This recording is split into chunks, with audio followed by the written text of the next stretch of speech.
Hey, Dr. Rob. Hello, Tammy. I love your beautiful view today. I mean, it's just one of those extra stunning views. I have been walking on the beach a little bit when I'm allowed to or able to, and without smog, without any cars, the place where I live is really beautiful. The vistas, the views, there are things I don't think I've ever seen before. So yeah, it's real pretty. I'm trying to take pictures. You did a great job. Thank you. So the first question we have for tonight is, hi, my boyfriend for the last 9 months is a sex addict in recovery. He was watching porn every day, but he told me that he was clean for 11 years. In the past 6 months, he keeps having relapses. The most time without a relapse was 40 days, but sometimes he relapses every week. All of this time, he keeps going to SAA and has a sponsor he talks to. He had 3 sponsees, which he gave up on because of the relapses. Is this something normal? He says that now porn is just everywhere and it seems he can't get to 90 days. Is this something I should expect to be like if we choose to get married? Because we were talking about it and I'm scared and somehow this addiction can harm our kids. Thanks. There's a lot there, Dr. Rob. Well, that's a lot.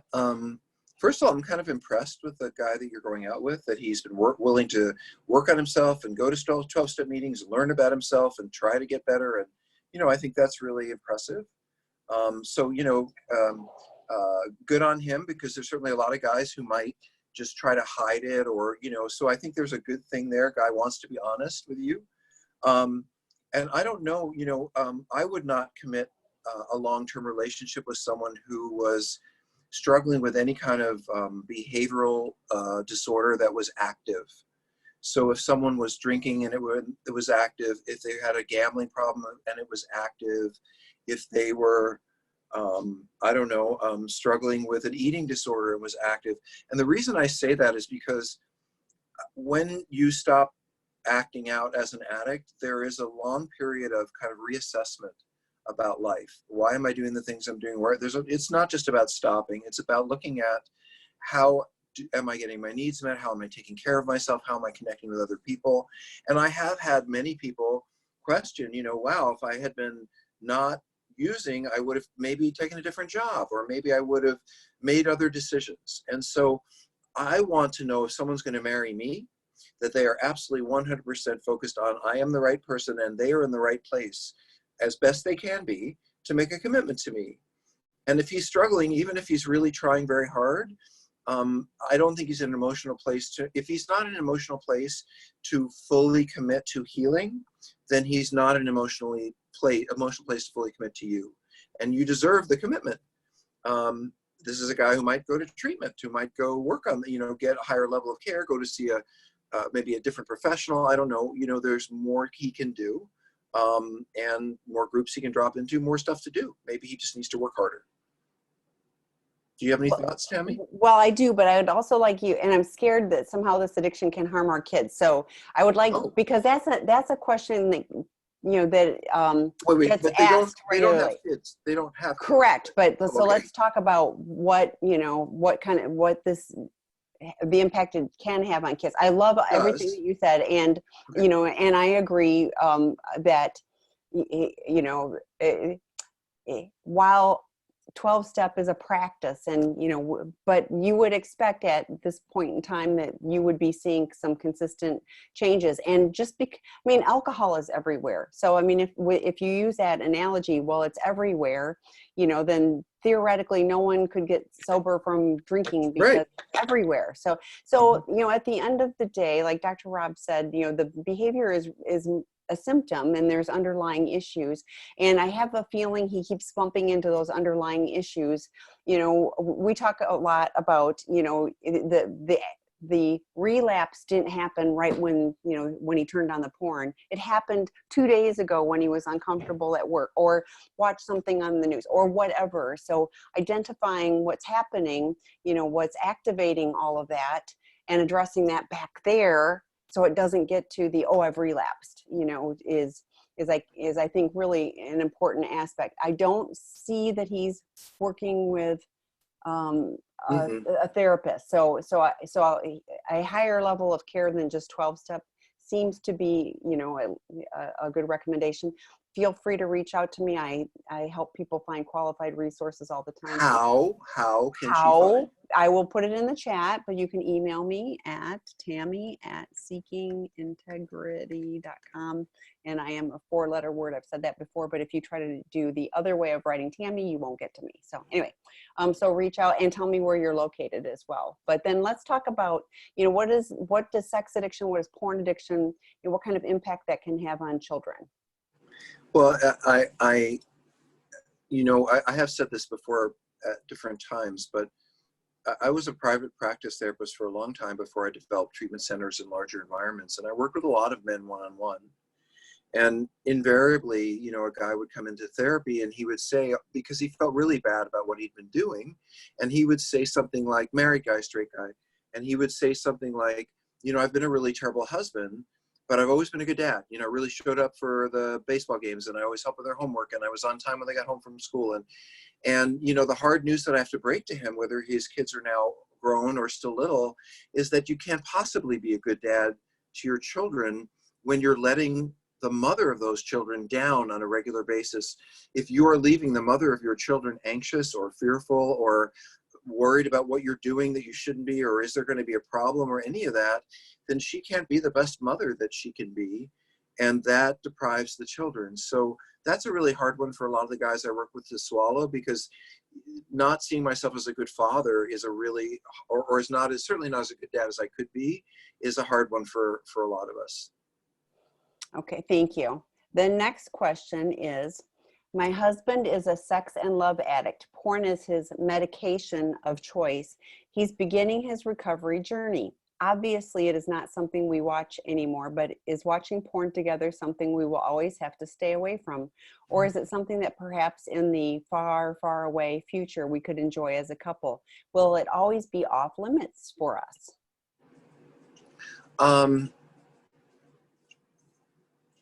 How long, do we have a sense, I didn't get that part, Tammy, how long he's not been looking at it or working on this? He's beginning his recovery journey. So I'd say this is fairly early in. Right. So I think that that as a couple, when one person has been struggling with sex in certain ways, it affects the coupleship. And I don't know, when you were making love or you looking, having porn, whatever was going on, I don't know how present he was for you. I don't know how available he was to you. I don't know whether you were even in the room in his head. And, you know, intimacy and intimate sexuality and real connection comes out of being together, not necessarily being together focused on the screen. There's nothing wrong in my mind, I'm a sexologist, with a couple watching porn if they are doing it for particular reasons, like to revive their sex life or to find something new they thought they might enjoy together. Who knows? Look at positions, whatever. But if it's more, but in cases like this, it's more often that he has underlying issues with intimacy and connection, and looking at the porn again is not going to get him close to you. It's just going to repeat the kind of imitation closeness that you had. Now, you may have felt much closer to him, but I'm not sure how fully available or emotionally available he was for you. So for him to show up for you, for the sexuality, for the relationship, he needs to put the porn down for a while. And whether he can ever look at porn again individually is going to be his issue. And yeah, if he can't look at porn, it's not something you can bring into your sex lives. But if I would be thinking about all of the other ways that you might connect and enjoy each other on every level, because there's a lot more than porn that can drive a hot relationship. Great answer. And I was thinking, you know, it's like, you know, a couple that enjoys drinking together. Again, if somebody has an issue with drinking, then drinking together is probably not going to be something that's going to be helpful for the person that has a problem with it. So it's different choices, but you know, like you said, there's lots of other things. Okay. So the next one, I am feeling nervous because we are shifting my therapy from face-to-face to telecommunication. I like the connection of face-to-face, but I understand why we must do this. I'm hoping that teletherapy is as effective as face-to-face therapy, and continues on. Any advice on teletherapy would be great. Thanks all. Well, I hear you. I think that there is a limitation in what we can do here, because I can see you and you can see, well, I can't see you today, but if we were doing, I can see Tammy right now, and I get a sense of where she's at, and I can see if she dropped something or she coughs, but I don't feel her as a person through this. Not really. It's not like being in a room with her where I get a sense of that person. I can see her, but in this two-dimensional field, I don't really feel her. And I think therapists get that. I think you guys get that. What I think will happen, just to say it, since we're talking about this issue, I think tech is going to take care of that, because we will move into VR. And we will move into shared VR, virtual reality. So I'm going to be able to put on a headset, and it's going to feel like Tammy and I are in the same room. She's going to put on a headset, and she's going to feel like she's sitting in my office. And we're going to have that, because I've done some VR work, and I sort of experimental stuff. And I understand, I put that headset on, and I thought, oh my God, I actually, right in this minute, I care about this person. I wonder if they're warm or they're cold, or if they're doing okay, in ways that I never did when I did this two-dimensional therapy. So just a little view toward the future. I think that we will all be doing this work online eventually. I think this is kind of a knock in the arm to a lot of therapists, because the truth is that this is the way the world works now. You know, you don't really want to do your virtual shopping for your house and your virtual entertainment and then therapy. You kind of want to put the kids to bed and then go to therapy as a couple on the screen. I mean, it makes more sense. So I think that okay, I'm going to want to over answer this question, because I've written about this a lot in different ways. Let me say one more thing. I think that we are very fortunate to live in this time where we can be connected in this way. I was talking to a friend of mine about what went on at other times when there have been disconnection in our culture. And if you were told to isolate in the past, you were alone with the Bible. That was pretty much it. There was nothing to do. There was no one to talk to. We are so fortunate to be able to connect in this way. So I would just encourage you, like I would encourage anyone in recovery, to be looking at the positive part. Someone can enter your home. They can connect with you. They can help you. They can support you. They can listen and support and be there. And it may not be exactly the same, but I really believe in that. You know, you may not get what you want, but you'll get what you need. If you have a need in this relationship showing up in this way, and you're able to express it, that need will be met. And you know what? You may need to chat with a few more people throughout the day. Do you mind if I tell a story, Tammy? Please. So I was feeling very anxious the other day and having trouble focusing. There are a lot of things going on in the world right now that I find distracting. I think a lot of people do. And I was sitting here and I was thinking of you, Tammy, because you're always the person who I feel guilty next to, I have to tell you, because I'm thinking she's probably working really hard, and she could probably, if she had a microscope, she could see me here and I'm not working. And I felt bad about that. But I also recognized that I just felt really like anxious and fearful, and I just couldn't focus. So what I did was, and I just want to recommend this. I did two things. One, I called a friend and I just talked for an hour. Someone who was really struggling, someone who didn't have anyone at home with them, who I knew was alone, who I could give a little bit to. And after that, I felt a little bit better. And then I got online with someone that I sometimes work with, and we started working on some problems together and answering some issues together. I wrote a little bit, he wrote a little bit. And by sharing the work together, by the time I'd made these connections online, then I was able and ready to sit at the computer and answer email and do stuff on my own. But I felt like I had to kind of warm up through connection, even though it was online, to feeling calm enough to be able to focus on my work. And I had to let myself be uncomfortable and not say, well, you should be able to work now and you should just be able to push through this. And this is what I would say is my recovery, is an acknowledgement that I can't do this right now, and I having feelings, and I shouldn't be mad at myself about them, but what usually makes me feel better when I'm struggling? Connection. Connection makes me feel better. Even in the work, connection makes me feel better. One of the reasons Tammy and I do this together. I could handle the show probably on my own, she could, but doing it together is more. So anyway, Tammy, I know I went on and on about that, but is there anything that you were thinking as I was doing that? No, I love your story. And I do think that that's part of recovery, is that we realize, we start to recognize, like we were talking about a few minutes ago, what activated, and it was 2 days ago or whatever. You were aware of, you needed something and you were willing to get it rather than stuff those feelings. I mean, that's the worst thing that we addicts can do, is stuff the feelings and pretend like we're going to soldier on despite whatever, because it always seems to come out. So in a not good way. And you know what, Tammy, you're so helpful in that way, because there was intimacy and vulnerability in this too, because I called a friend and I said, I'm feeling kind of anxious and I can't really focus. And he said, me too. And we shared that experience, and then we started working together. And that's how we got, so it was all of those little pieces of recovery that I think they don't even come naturally to me now. I'm sitting here anxious thinking, what is Tammy thinking?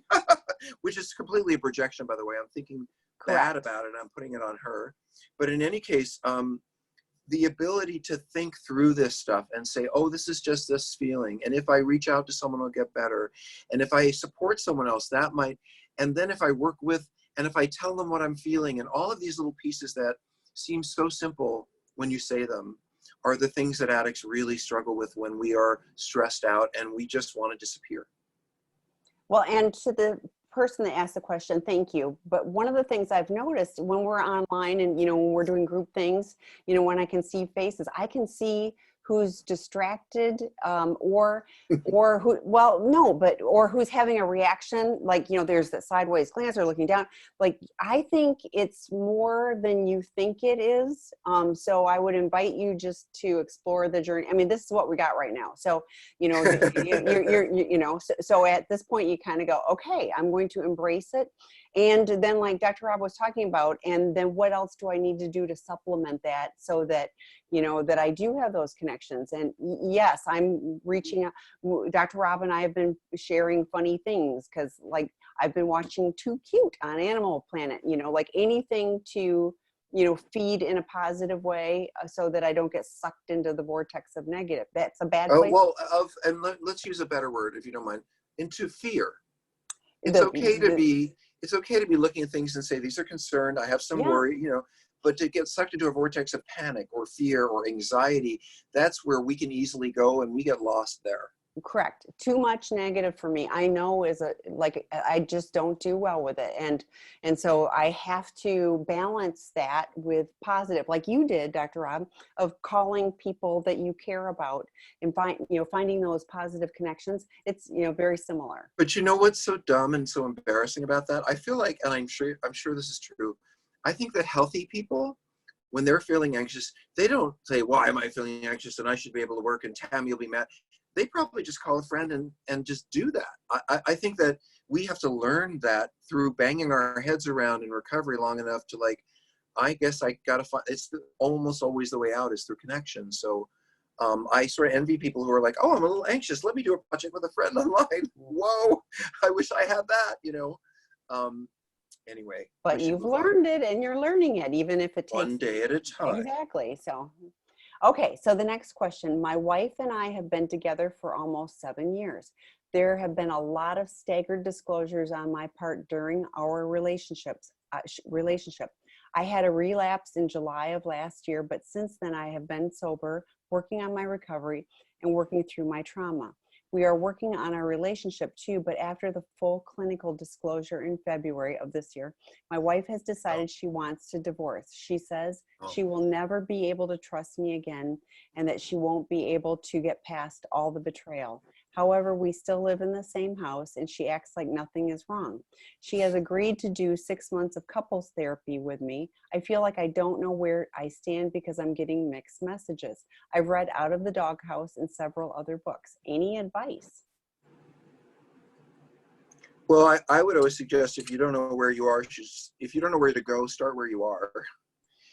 And there's something about something very compelling in what you said. I mean, I think it's just a good place for you to accept where the two of you are, that she is uncertain and that you gave her good reason to be uncertain. And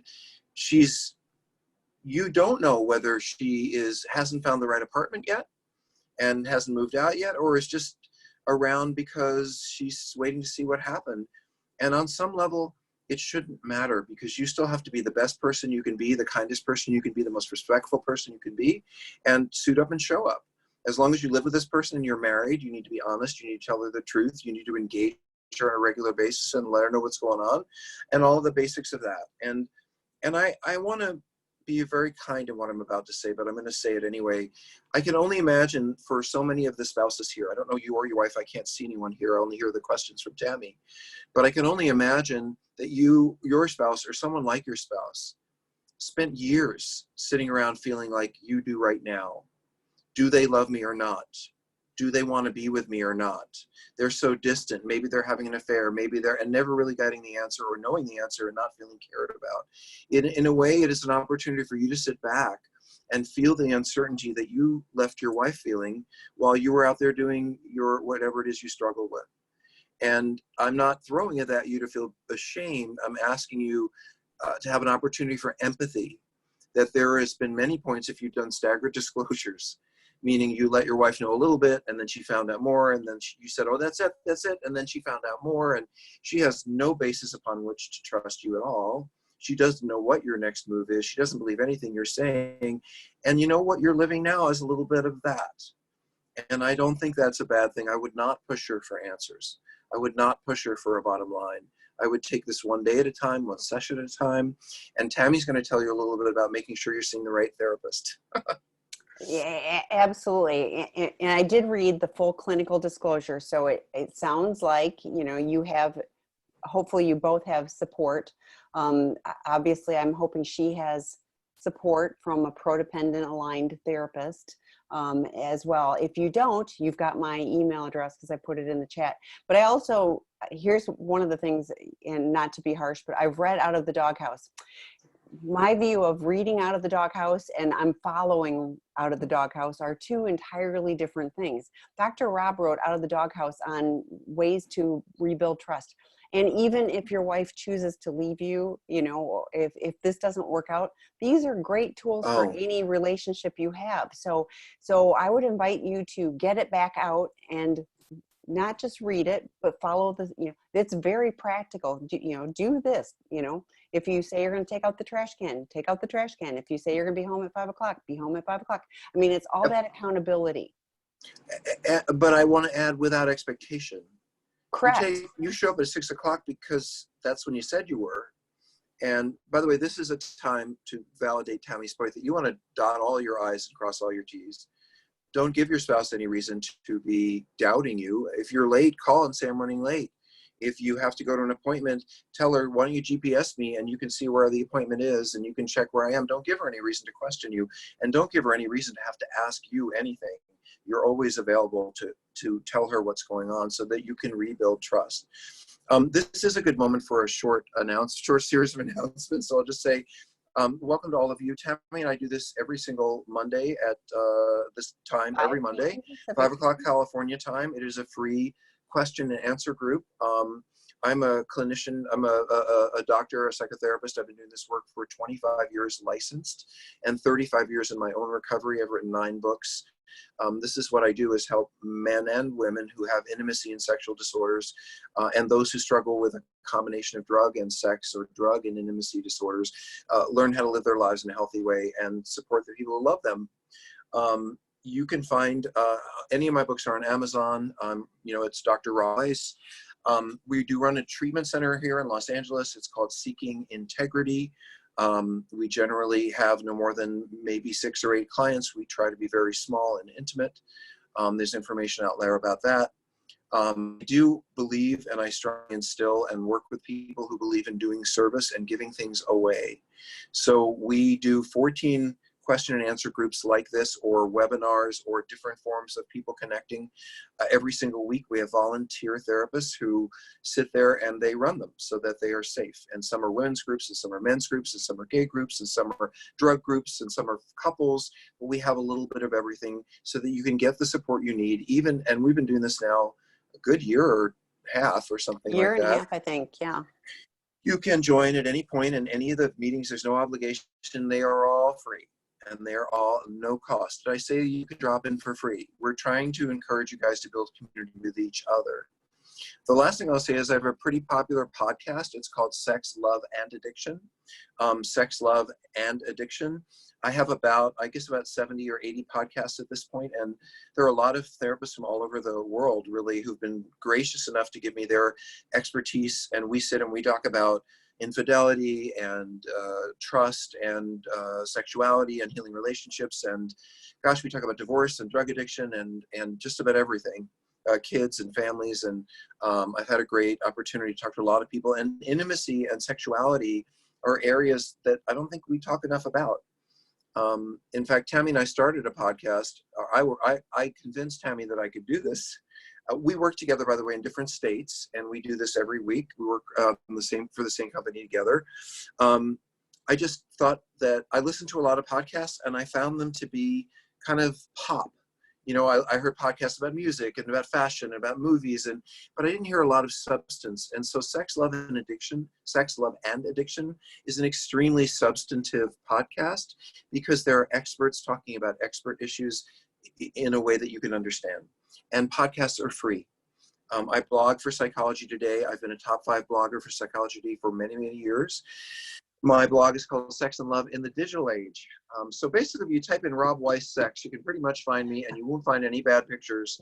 And I'm really glad to do service and help any of you that we can. We give probably 75% of what we do away, if not more, and that it makes it really fun for us.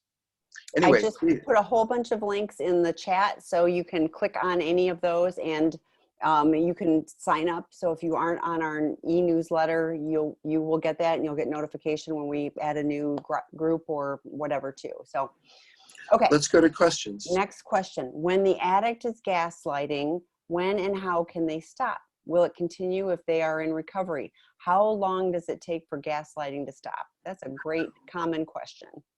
Well, a couple of things. I have a blog due on gaslighting. I know that. And a podcast. My next podcast is going to be on gaslighting. Let's just say what it is. It's a concept that comes from a movie called Gaslight, which we don't need to go into, but it's a concept that involves the idea that if I lie to you often enough, you're going to start to believe that what I'm telling is the truth, because we're close and we're intimate and we have a relationship that you trust me. And so if every once in a while I just tell you that blue is really green, you don't see it as green, but you'll just go along with it because I said it. Eventually, you're going to start seeing it as green too. In other words, when someone lies to you or tells you, the word gaslight, to tell to someone else that their truth is not true, to twist their truth into a version of what you want it to be, to show surprise when they bring up things that they know are true and you say, oh no, that's not true. So to deny someone else's truth and replace it with your own in order to get away with something is what gaslighting is. So for example, if I told Tammy, we don't live together, we live in different states, we're not in a relationship, but I'm using an example. So if I said, Tammy, I'll be home at 6 tonight, and Tammy was expecting me home at 6, and I didn't come home till 7:30, and Tammy is like, didn't you say you were coming home at 6? And I say, I never said I was coming home at 6. I don't know why you keep going after me about what, I would never tell you what time I come home at night. You know how busy work is these days. She might have to say to herself, well, did he say 6? I thought he said, making her question herself is gaslighting her. This allows me over time to get away with a lot of shit that you just sort of become numb to. It's similar to something called learned helplessness, which is when people are hit on a regular basis and they're told they're worthless. Eventually they begin to believe they're worthless and they deserve to be hit. It is like Stockholm syndrome. It's a part of living with an abuser.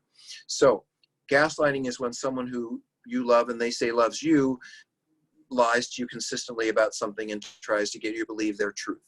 Addicts gaslight all the time because I don't really want you to know that I was out at a sex place. I want you to think that I was working late. I don't want you to think I was calling her. I want you to think I was calling my boss. So every time you have a feeling as my partner that might lead you to think that I'm cheating on you or that I'm back at I just push that away with a lie. Gaslighting is a process that over time where you, my partner, begin to doubt yourself, even doubt that this is really going on. Why do you think I'm cheating? Why? Because I keep telling you that you're crazy for thinking about all this because I don't want you to find out.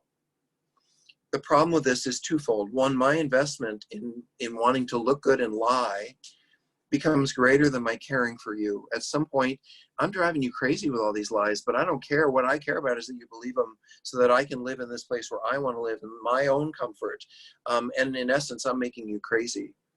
And what happens is when this gets found out later on, when everything falls apart, it's very difficult for spouses, because now you're in a place of, wait, that was true? And wait, I knew that was it. You guys get really angry when you begin to realize that so much of what you felt and thought was actually true, and we were lying about it to you, and you were right all along.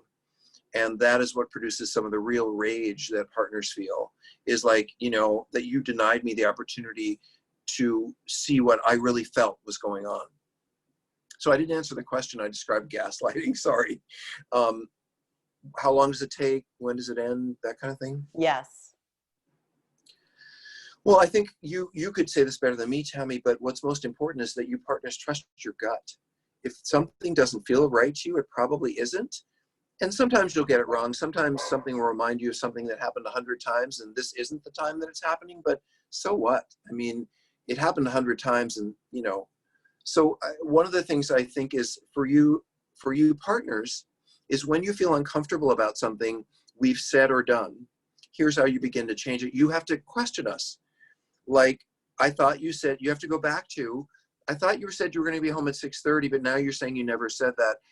Are you sure you never, in other words, you need to go back to and believing yourselves and doubting us. So Tammy, do you want to add anything to that? Well, you know, it says, you know, the question is, will it continue if they are in recovery? And my answer is Yes. Yes, but, you know, it should be getting less, and you should be seeing that they are becoming more trustworthy. You know, in early recovery, you know, an addict does not have the tools to be able to hold to that integrity and honesty. You know, so they're still going to the place of fear and, you know, well, And looking good. I still want to do what I want to do and all of that. But yeah, you're going to be mad if I came home an hour and a half late, you know, even though, yeah, I did tell you, but, you know, if I can gloss over that, yes, then, you know, like, then you still go, oh, okay, you know, you're fine.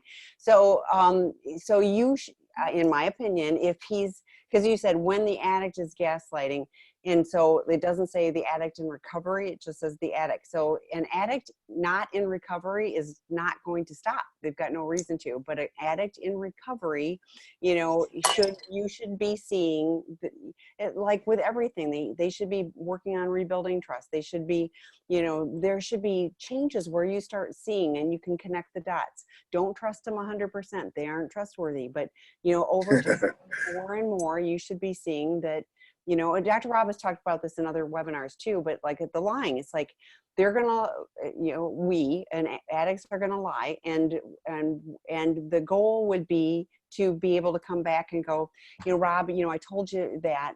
And I was afraid of what your reaction was going to be. And I didn't want to hurt you. And so I lied about that. And I'm going to try to do better next time. And, you know, there's a window on that, you know, Dr. Rob has talked about within 24 hours. And, you know, hopefully that you see that your loved one, you know, 5 minutes later, instead of at 23 hours, 59 minutes is coming to you, you know, and fessing up, you know, but it's, you know, it's challenging. You know, Dr. Rob shared earlier, you know, that he was, you know, and it's his projection, you know, that I, you know, like I'm so, you know, I got my stuff all together, you know, but, you know, it's one of those things where, you know, as addicts, we perceive things just off kilter. I've shared with my husband sometimes, and I swear he looks at me like, really, you know, just, but I was like, no, that's how my brain thinks. And so like, I've had to do a lot of work to redo that and realize that that is off kilter for normal people, whatever normal people are. Healthy people. Yes, thank you. That's a much better way of putting it. So can we overcome it? Absolutely, but it takes time. And so I just wanted to jump in on there because I really wanted to, and I'm sorry for the interruption. This idea of gaslighting, it's really very simple. It's what it is lying. It's just lying to you. And so if you take it down to that level, the responsibility of every addict is to begin to be honest in every way that they can, because that's how they heal their souls. And that's how we can begin to feel love again, is because we run out of reasons why you couldn't love us anymore if we stopped lying to you. So, but in any case, what Tammy's talking about is really important. We've had a lot of folks who's, how do I trust him or her again? And what she was saying is, I used to, when I was running outpatient therapy, and sometimes still, I'll say to a client, I expect, based on your history, that you're not going to tell me the truth, but I do expect that, because what happens for us at the other end is sometimes I look at your face and I'm afraid. I'm not just facing you, my angry spouse, I'm facing my angry mom, my angry dad, all the feelings of I'm going to get in trouble. I mean, it's just, we're broken people. So I may not be able in that moment be honest with you. I might say, no, I didn't take the trash out. I meant to, but I didn't. But if I could just come back to you later, and that is the agreement I would ask you to make with your husband, what Tammy said, which is say, honey, I'm not really sure if you're still being fully honest with me. So if there's something that isn't truthful, can you tell me within 24 hours that it wasn't truthful? Now, I know that many of you are going to go, oh my God, that's pretty basic. I'm going to lose my mind. I get that. But this is the level of emotional growth that we're looking for. Is I might not be perfect, but I'm going to let you know, and I'm not going to try to hide it from you because I'm afraid you're going to leave. I'm going to be rigorously honest with you and accept and believe that maybe you'll love me anyway. And that's how real love begins to show up, by the way. Should we move on? We should, but I have to just add that Dr. Rob and I have a no fibbing. Like, we don't fib to each other, We made that agreement that we'll tell each other the truth. Can you explain? Because fibbing, I'm not sure everyone is of the generation where they even know what that word means. It's lying or omitting something. It's dancing around the truth. That's, it's a nicer way of saying it's lying, but yeah. We have worked together long enough that we both know that we're vulnerable creatures. But we also have worked recovery long enough to know that we're better off hearing what the shit is, no matter what we have to deal with it, and we'll get over it. And I think we have enough respect to know that our relationship will get past that, however hard it might be in the moment. Yes, and what we do is we say, I know we have a no fibbing, so the other one is prepped for that. We know that we're going to hear something that could be a little uncomfortable, but I 100% agree. We have the I love and care about this man that I really believe that our relationship will only get better if we're able to tell the truth, even if it's difficult in the moment. I'm going to tear up, but it's worth it, and that's that's where I want you. I guess that's what I want you to see, is that it's worth going there. And for those of you addicts that are afraid, trust me, it's worth it to be able to just say, this is the straight scoop. Okay. Next question. Meth and sex have been connected for over 10 years. I am sober 3 months and 3 months abstinent from sex, and I'm getting restless. Should anonymous sex no, I think it must be off the table. I'm not sure how to fulfill my desires while remaining safe and sober. Well, you may not get to fulfill all your desires while remaining safe and sober. This is one of those, you might get what you need, but not get what you want. So what I hear this person saying, Tammy, is, I want to go out and have hot, anonymous sex and just go wild, in the open, wherever we end up, with whoever I find, whether it's on an app or somewhere. I just want to make sure I don't get loaded again. And getting loaded and that kind of sex were always really connected for me. When I went out and did that, I was high, or I would go get high to go do that. So we call that paired or co-occurring issues, the sex and the drugs. So now you're saying, well, I want to do the same behavior, but I don't want to do it with the drugs. So let's just go through that a little bit.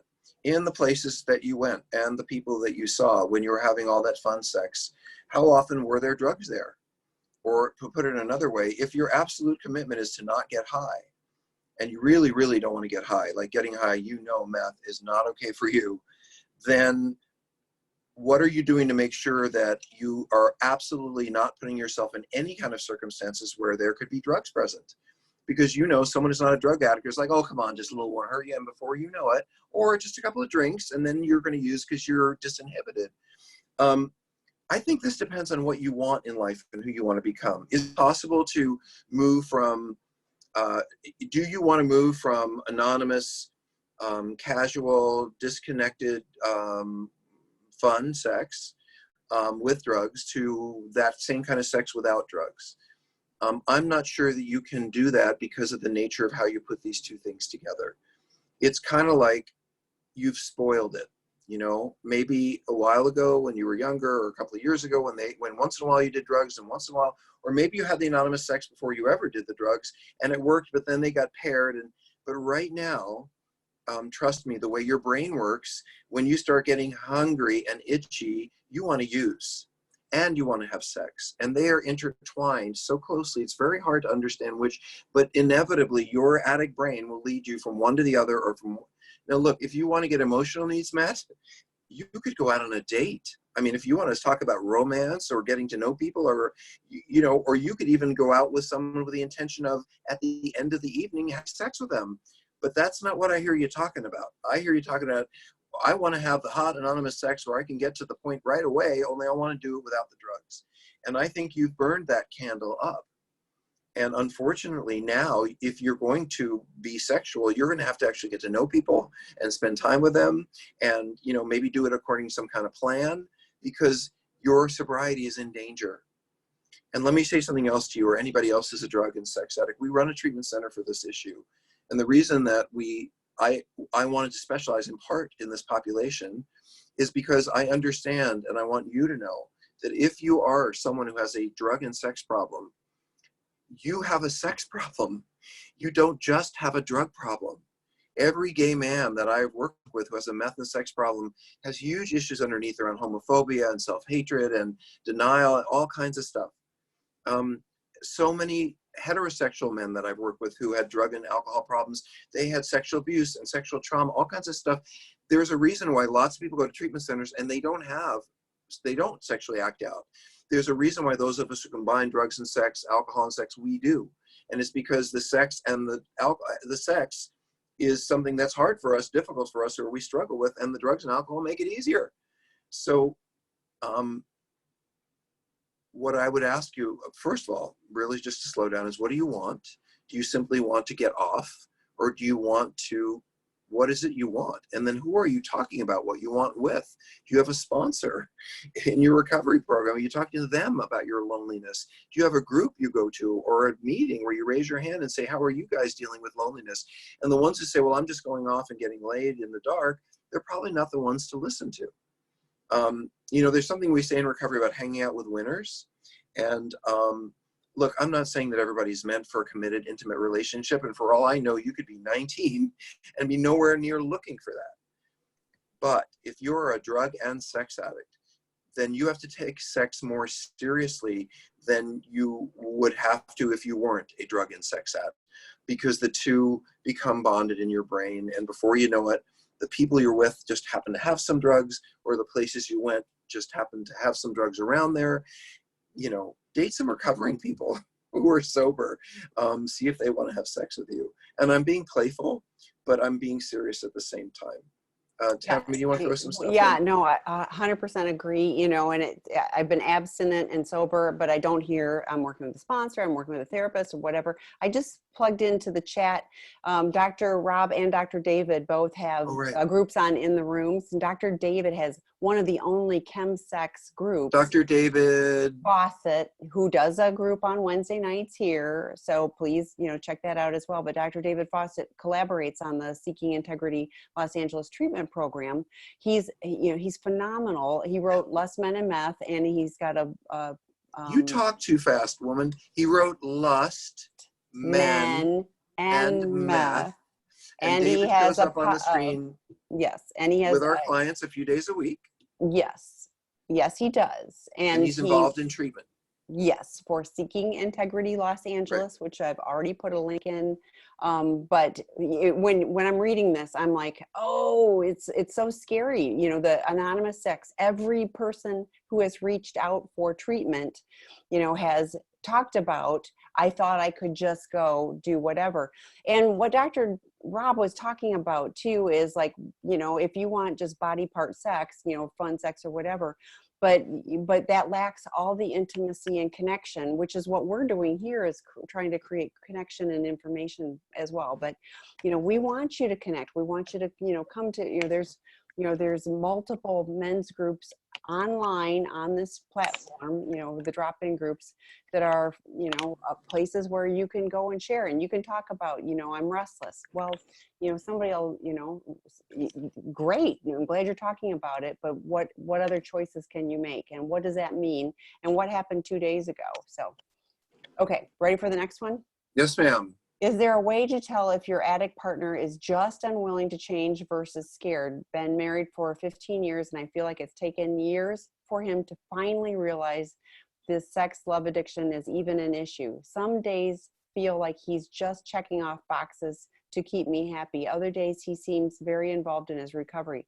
How do you know if the addict is truly willing or just scared? Um, well, this feels to me like, oh, I wrote you a chat, by the way, Tammy. Uh-huh. By the way, so this feels to me very much like a question I get from many betrayed spouses, which is, he looks like he's recovering, but I'm not really sure.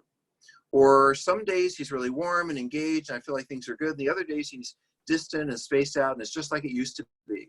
And I think that, you know, I don't know how long the recovery has been going on. That's partisan, not in your note, but in the beginning, in the first year or so, sounds like perfect recovery. Sometimes he's aware, he's present, he's showing up. Other times, not so much. What I would be looking for is he willing to sit down and talk with you about the difficult stuff? Is he really, really defensive? Or is he, you know, understand that you've been through a lot and you may have questions? Is he able to tell you when you ask how he's doing in recovery, not about what other people said in his meeting or his group, but what's going on with him? Do you have a regular time, which I recommend to all couples who are working on this, once a week to sit down and talk about this, that is designated, listen up couples, so that, you know, you as a spouse aren't saying, well, isn't he going to bring this up? And the addict's saying, well, I don't know when we're going to talk. You have a time you talk about it. So it just happens every week. And that takes a lot of pressure off of it. But what I hear is someone who is on their way to recovery. We are not by any means together in the beginning, but some days are good. Some days are not good. It sounds pretty good to me.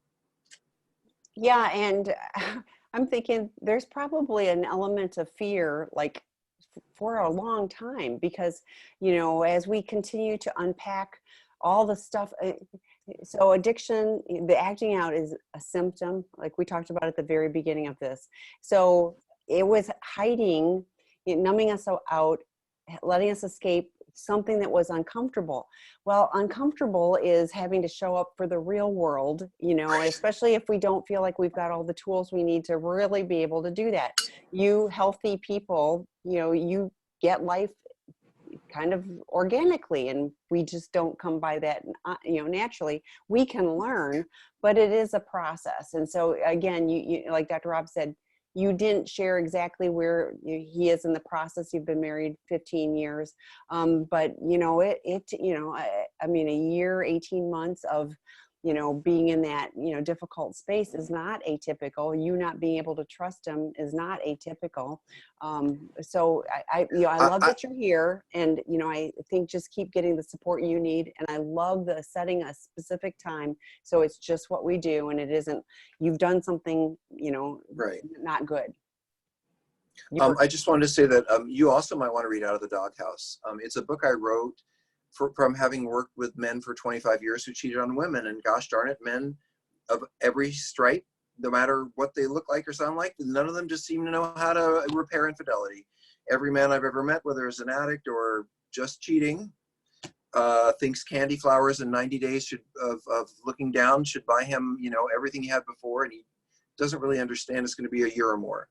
So I wrote this book called Out of the Doghouse because I wanted men to understand that's where they were when they'd been cheating, is in the doghouse, and what it meant to be in the doghouse, which is to show some humility and respect for the partner that he's put all this through. So, by the way, I haven't gotten to the book yet on women who cheat on men, but I will get there at some point. I got a few books to write.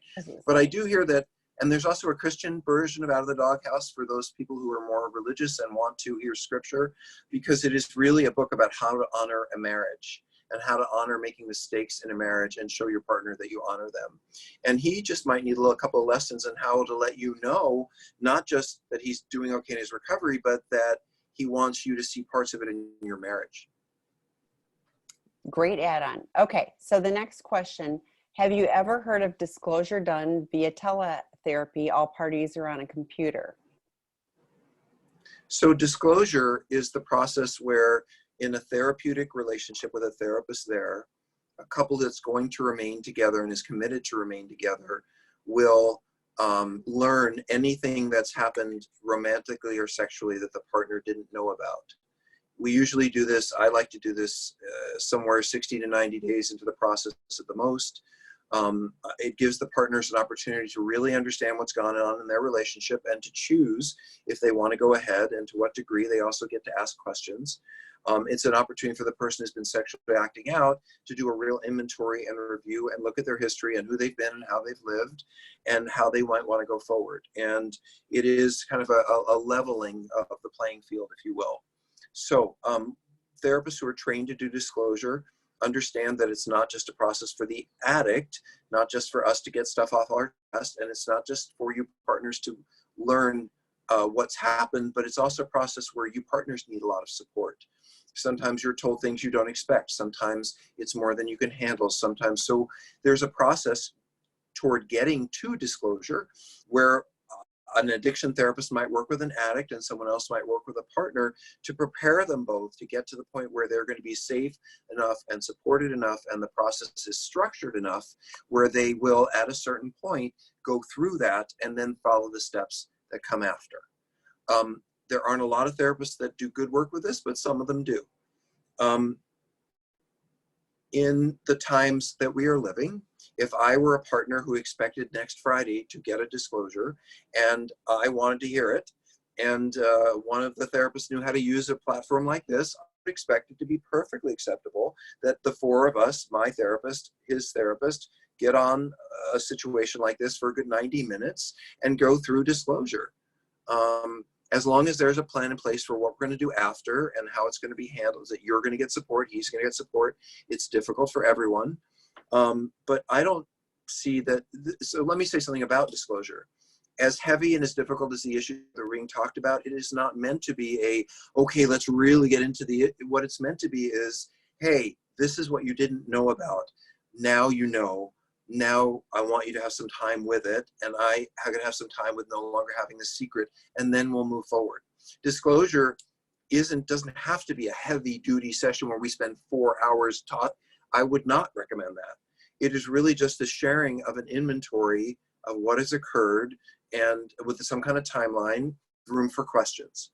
And I think, and with something following up after that. And I do think that's something you could do online. I wouldn't ask anybody to wait till the virus is over to get through disclosure, my opinion. Tammy? I do, well, for certain situations, there's a safety plan in place where they don't spend the night together or whatever. So make sure you've got those details ironed out, because if you're housebound together, what does that look like? How do you divide up the house? You know, what is the plan?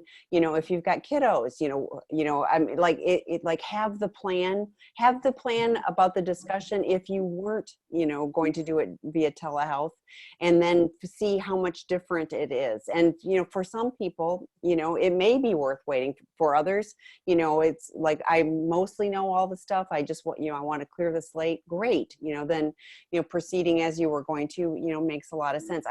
But having the support, making sure that your therapist can support you, even if you're, connected Online. only online, you want to make sure you've got that in place. And then the next question is a follow-up. Wait, I wanted to say something more about that. Okay. This is going to seem silly and maybe a little jokey, but it's really true. If I was just looking across at my desk as you were saying this, my work desk, there are no knives here. There are no scissors here. There are no letter openers. If you're going to do this and you're both home, keep the sharps away. Like, some of you might get really, really, really upset and angry. A safe space doesn't just mean where you have support. It means where you can't, one of the kids doesn't hear, where you can't throw a chair, where there's nothing really breakable around. If you're that kind of person, make it safe. And if you can't be as safe at home, you might need to do it in a place where there are other people around so that you don't, do anything you might end up getting arrested for. Okay. Just saying. Yeah, because you don't look good You in think I orange haven't or had, Tammy? Yes. Tammy, No, I hear you. do you think I haven't had the police come to my office during a disclosure when some spouse got so angry that they Oh, threatened wow. things. I have. I So yeah, believe you. I have not. We never really checked for guns, but I wish we had. But we're all still here. And that's a good thing. So if this is a continuation, I don't think it's the same person, but after full disclosure, how long is normal to not talk with your partner? I assume, is this for the person who did the disclosure or the person who heard the disclosure? I don't know. And yeah, I mean, So I don't know. And also I don't know what not talk means. So let me just try to break some stuff down. I think when you do disclosure, it's important to plan for what comes after. We talked a lot about that. So if you're going to be so angry, that you want to be apart or not to speak to each other, there should be a plan for, we do disclosure and within 36 hours, we're back in a therapist's office talking about it, so that you may not want to talk to each other at home, but that there's other avenues for you to be talking, letting some of this air out of these tires. I also think just the feeling of not wanting, I don't want anything to do with you, I don't want to talk with you. I understand that completely. And I think there is certainly a time to say, for the next few days, other than what are the kids having for dinner and when are we, getting the babysitter, I don't want to talk to you. I think it's okay to take a period of time of that. But ultimately, if you're living together and your goal is to work on things together, then solely sitting in anger is not going to be productive. It just isn't. There has to be another place to move to. But if you're just functional together for a few days or a week, that's fine. I don't believe in not talking. I don't know what that means, Tammy. I think I believe in news, weather, and sports. I believe in that you can say, how are the kids and how was your day and what are you doing, and not get into anything and keep it all down there just like our parents did. Knowing, unlike they did, that you're going to take this somewhere and you're going to have a time to talk about it. But I don't believe in not talking, because that really feels like very, very young behavior, more like a kid. And it also threatens withdrawal in a way. Like, I don't want to walk around the corner and say, do we have any toilet paper? And you don't answer me. I mean, that's just silly. So I think that you both need to be adults and find adult ways to get through your pain and anger. And if you can't do it on your own, get some help with it. agree. Okay. My husband really needs the connection when he is traveling or feeling lonely. Unfortunately, he reaches out to female friends behind my back. Yeah. Any advice for him on how not to do this or connect with people in a positive way, not gravitate towards females? Well, I don't think that's the question I would be asking if I were you. I would be saying sort of like, my question would be, how many more chances should I give him before I walk out the door? I think that's what I'd be thinking about. So Tammy, just speaking for myself, to me, this is a spouse who's not angry enough. Correct. This is a spouse who's putting up with far too much. Well, he's still chatting with women and it's like, are you kidding me? Like, that's okay with you? And how come that's okay with you? And under what circumstances would that ever? And he's already admitted there's a problem. So there are so many things I could say about this. I would just say that this would be a good situation to go see a professional who really knows what they're doing. Right, Tammy? It's Seeking Integrity. We don't get kickbacks for referrals, but we do know a lot of good therapists around the country. I am concerned at this spouse's lack of, well, let me put it a different way. I'm concerned that the spouse may be allowing herself or himself to be harmed in ways that aren't being talked about. And it's dinner time. No. We have one more. Like, no, seriously. I am hungry. I know, and wine, but you can answer this. I'm a mother enmeshed male who struggles with sex addiction, and a result of my narcissistic mother's raising, I cannot take criticism. I go to SAA twice or more a week.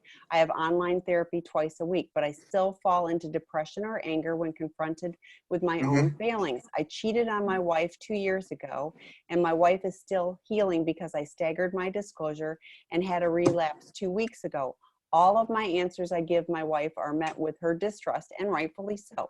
How can I respond positively to my wife's anger, or when she says she cannot trust me or anything I say? Okay, I don't think that's the right question. I think the question here is, what should I do about my depression? Because I get depressed all the time and I run into shame and self-hatred, and it's really hard for me to deal with the reality, because when I have to look at myself, I end up in shame and self-hatred, which is depression. And do I need to see a psychiatrist? Do I need to get a higher level of care? What is going on with me that I can't tolerate it when reality's fed? Look, we're all a little narcissistic. Nobody wants to be called out, but you get it, you take it, you walk on, you grow. If you become so dysfunctional that you collapse in bed or you go and act out or you rage, then there's something emotionally wrong with you that needs fixing. And in this case, when you already used the word depressed, I hear the word shame, and I'm sure the word narcissism is in there. I would suggest putting the potential for a psychiatric visit into your regimen, because I hear depression that's probably been there a long time, and that you're just so used to being reactive and depressed that you don't even know it. Thank you, Tammy, for the chance to join me tonight. And I'm going to go eat dinner. Go eat dinner. And anybody, we're glad you're here. Come back again next week, ask your questions, and you can reach us through all the resources on sexandrelationshiphealing.com too. Thank you. Or you can write me at rob@seekingintegrity.com, and I'll answer you back. Talk to you guys later. Bye.